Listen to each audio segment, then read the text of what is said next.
నాతో ప్రభు చెప్పాడు, నీవు అగ్గిలోంచి లాగి రక్షించినట్లు నీవైతే కొందరిని రక్షించు అన్నాడు. పెంటపాడు ప్రసాద్ భైరవ పెంటపాడు ఏడుస్తాడు. అద్భుతంగా దేవుడు బాగు చేశాడు.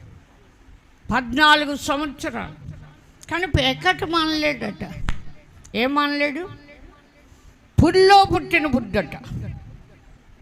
ఎక్కడెట్టేదాకా పోదట? పొలంలో అన్నారు, మట్లో అనలే అసలు. అంటే వాళ్ళు పెట్టి కాల్చేవాళ్ళు. అలాంటి గుణాలు మనకు ఉండకూడదు. అగ్నితో ఇక్కడ తగలబెడుతున్నారు, అక్కడ యుగయుగాలు అగ్గినని వార్నింగ్. కానీ నాతో ప్రభు చెప్పాడు, నీవు అగ్నిలోంచి లాగి రక్షించినట్లు నీవైతే కొందరిని రక్షించు అన్నాడు. ఆ వాక్యం వెంటనే వినండి. బుజ్జి వాళ్ళ నాన్న లక్ష్మయ్య, బుజ్జినే అడగను నేను, వాళ్ళ అక్కనే అడగను, వాళ్ళ అన్నయ్యని ఎరుగుతాను. నేను నమ్మిన కొత్తలో లివర్ దెబ్బతిని కామెర్లు ముదిరి చనిపోతాడని చెప్పారు. ఇంటికి తీసుకొచ్చేసారు, ఏయో అరుకులు రాస్తారు అంతే. కానీ ఆ బిడ్డ ప్రార్థన వల్ల బ్రతికాడు. ఎందుకంటే వాడికి మోషన్స్ అయిపోతుంది, తిన్నది కక్కెత్తున్నాడు. ఎవరు? లక్ష్మయ్య కొడుకు రమేష్. ఇప్పుడు 100 బత్తాల ధాన్యం అయినా రోజుకి మోసేస్తాడు. 2 ఏళ్ళ బడ్డి కాడు నడుపుతాడు, బలవంతుడు. కానీ అప్పుడు గాడిగాడి కూర్చోబెట్టింది వాళ్ళమ్మ.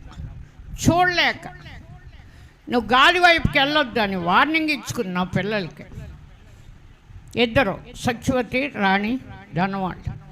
మేము గాది దగ్గరికి వెళ్ళేది పిడకలు ఎండబెట్టడానికి. వాటికి పిడకలు ఇప్పాం, అక్కడ ఎండబెట్టాం. అటు వెళ్ళొద్దు మీరు, ఆ గాలి సోకటం మనకు కుదరదు. ఇటు వెళ్ళొద్దు మీరు, బడికి వెళ్ళిపోమని పంపాను. బళ్ళో ఉండగానే డోకులు యోచనాలు పట్టుకోండి. మా సత్యవతికి 3వ కుమార్తెకి ఇంటికి వచ్చి వెళ్ళిపోతూనే బాగుంటారు, వెళ్ళిపోతూనే మోసం తీసుకెళ్ళాం. ఇంకా కాదు 2 అంటే మా ఇంటి దగ్గరే కూర్చోబెట్టారు. అలాంటి పరిస్థితిలో చాలా ఎక్కువైనాయి. నైటు మా అమ్మమ్మ నాడు చూసేది, పోతుందండి అంతే.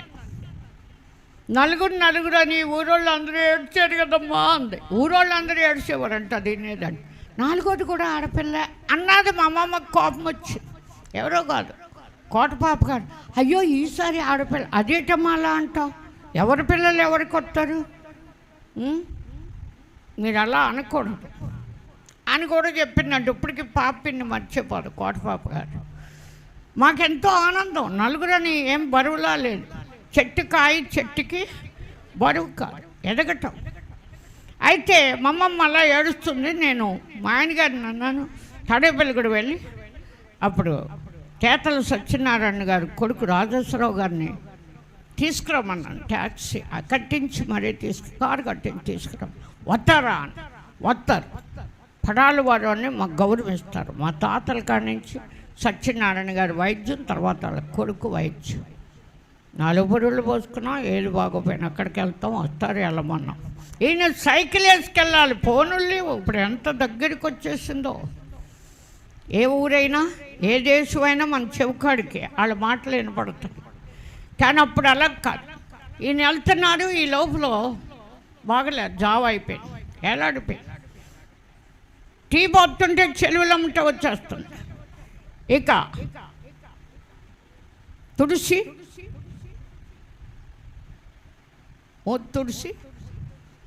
మా అమ్మగారు భుజాన్ని వేసుకుంది. నేను కూడా బయట వెళ్ళాను. ప్రభు అంటున్నారు, కోనేటి కాడికి వెళ్ళేలకు చనిపోద్ది, వెనక్కి తీసుకొస్తాం. ఆగి ప్రార్థన చేయమన్నాడు. అమ్మ దేవుడు మాట్లాడుతున్నాడు అన్నాను. వెంటనే ఇక్కడే ఉండి ప్రార్థన చేయమంటున్నాడు. కోనేటి కాడికి వెళ్ళి రిక్షా వాళ్ళని పిలిచి ఎలాగ పోద్దంట అన్నాను. అనగానే ఇద్దరు మోకరించాం. ఇది నీ మాట అయితే ప్రార్థనను పోతాను, బాగవ్వాలి. లేచి కూర్చుని కాఫీ అని అడిగి గ్లాసుడు కాఫీ తాగి నిద్రవాలి, మళ్ళీ వాంతి అవ్వకూడదు అని అడుక్కున్నాను. ఆత్మ భాషలతో వచ్చింది, అది నిజమో కాదో నేను తెలుసుకుంటాకి మళ్ళీ దేవునికి ప్రార్థన చేశాను. కానీ మా ఇంట్లో నూనె లేదు, చాలాసార్లు చెప్పాను. కొబ్బరి నూనె లేదు, అడుగుకి వెళ్ళిపోయింది. మంచి నూనె లేదు, కిరసనాలు కూడా లేదు. అప్పుడు పార్వతి దగ్గరికి వెళ్ళాం. ఆ పిల్లోడు ఏడుస్తూ ఉంటాడు రాత్రంతా, నొప్పితో బాధ. 8 నెలలు గర్భిణి పార్వతి. ఆ పిల్లోడిని ఎత్తుకోలేక పడుకోబెడితే లొంగు చుట్టుకుపోతాడు. ఎంత పొట్ట, నీరు వచ్చి కాళ్ళు చేతులు మొక్కు ఉబ్బిపోయి ఆ పిల్లోడిని ఎత్తుకుంటుంది. ఎత్తుకోలేక దింపుద్ది, అడుగుద్ది. మెలకుగా ఉన్నారు కనుక అక్కడికి వెళ్ళాను, కొబ్బరి నూనె ఉందా అని. నిజంగా ఇంత గిన్నెతోటి నూనె ఇచ్చింది. ఆ నూనె తెచ్చి ప్రార్థన చేసి మళ్ళీ ప్రార్థన చేస్తానుగా పరిశుద్ధాత్మ భాషలు వచ్చినాయి. వెంటనే సిరివేసాను, నోట్లో కొద్దిగా పోసా ప్రార్థనని. వెంటనే కళ్ళు తెరిచింది. కాఫీ అంది. అంత క్రితం తన కొరకు కాఫీ పెట్టడానికి పాలు తీయటానికి మా అమ్మ వెళ్ళి 2-3 లీటర్లకు పాలు ఇచ్చే గేదె ఒక 1/2 లీటర్ పిండికి వచ్చేసింది. దోణి వదిలేసింది. పట్టలేక కూర్చోలేక పాలు తీయలేక 2 గ్లాసులు తీసుకొచ్చి దోణి కూడా వదిలేసింది. కానీ అవి పెడితే ఈ పిల్ల చెంచాలతో పోతే చెలువులమ్మటే వెళ్ళిపోయింది.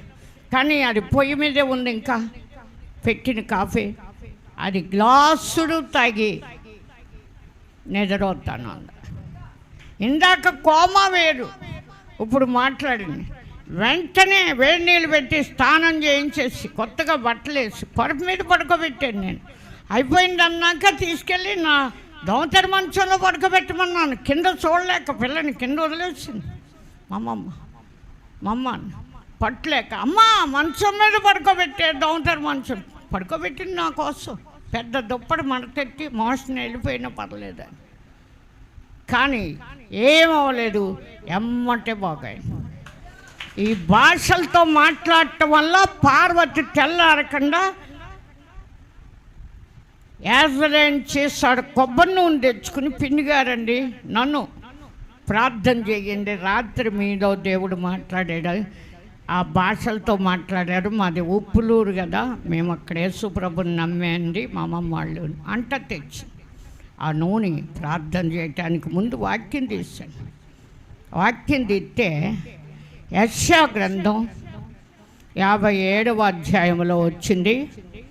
సుమారు 18వ వచనం ఏదో. నేను వారి ప్రవర్తన చూసి వారి లోభం వల్ల కలిగిన దోషమును బట్టి ఆగ్రహపడి వారిని కొట్టాను. నేను నా ముఖం అదుగు చేసుకున్నాను, నేను కోపించాను. వారు తిరగబడి తమకిష్టమైన మార్గములో నడుచుచూ వచ్చింది. నేను వారి ప్రవర్తన చూశాను, వారిని స్వస్థపరచదను, వారిని నడిపించదను. వారిలో దుఃఖించు వారిని నేను వాదార్చుతాను. వారిలో కృతజ్ఞతా బుద్ధి పుట్టించి దూరస్తులకు సమీపస్తులకు సమాధానమని చెప్పి నేనే వారిని స్వస్థపరుస్తానని వచ్చింది. ఈ మాట ఎంతో బాగుంది. దేవుడి లోకాన్ని ఎంతో ప్రేమించినట్టు. ఒక అన్యుడు లక్ష్మి ఎప్పుడు దేవుని గొడవ కాదు, బూతులు తిట్టుకుంటా ఎడ్డు బండి తోలుకుంటా ఉంటాడు. మా దగ్గర కొంతకాలం మా గేదెలు కూడా మేపాడు. పాపాయమ్మ గారింటికాడ ఫలేతను పెట్టాననేది వాళ్ళమ్మ. కానీ గొప్పవాడిని చేశాడు, అవసరవంతుడు. కానీ ఆడ ఎగురు మానలే, ఇప్పటికీ మాండాడు లక్ష్మి. ఇప్పుడు బాగా ముసలోడైపోయాడు, పెరాలసిస్టోకి వచ్చింది. అయినా దేవుడు బాగు చేశాడు. ఈ కూతురు దేవుడు నమ్మింది, కొడుకు కోళ్ళు అందరూ నమ్మేమన్నారు, బాప్తీసాలు కూడా పొందారు. వినండి.